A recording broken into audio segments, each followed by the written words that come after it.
Bakunzi ba Magagi Burundi, uyu munsi tukaba twagendeye ahantu twumvise umuntu yateye igiterwa citwa ikinzari. Ico giterwa nkuko kimeze ni igiterwa gisa n'umuhondo. Aha hose mubona rero twasanze barahateye ico giterwa, nubwo twasanze ivyo biterwa bitaramera ngo bigaragare hejuru.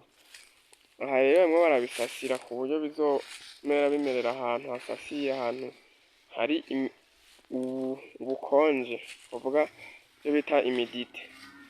Rero nkuko mubizi canke twovuga, iki giterwa kimeze nk'amateke, kimeze nk'amakaroti,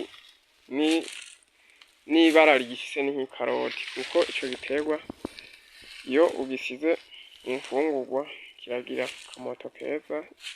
akamoto keza, zirahindura ibara ugasanga biratukura, ziranagira kandi zikagira akanovera, kuko ico giterwa rwose ni igiterwa c'icinzari gifise akanovera kadasanzwe.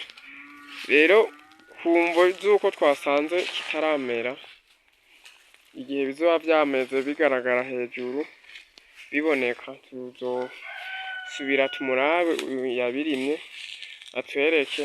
Eka no mu gihe c'isarura turashobora kuzomusaba akatwereka, tukabereka umwimbu yarose, tukabereka nuko bimeze.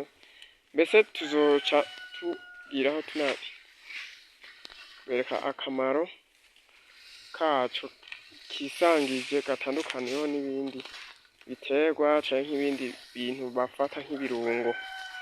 Rero tukaba turangije tubashimira, basaba kuguma mubana natwe, ivyo tugenda tubereka bitandukanye, kuko ni ngirakamaro, ni ibintu bifise intumbero, ni ibintu twovuga yuko uzoba yakomeje kubana natwe azokomeza agenda atahura ibintu bitandukanye, anabona bimwe bimwe ahakura n'ubumenyi.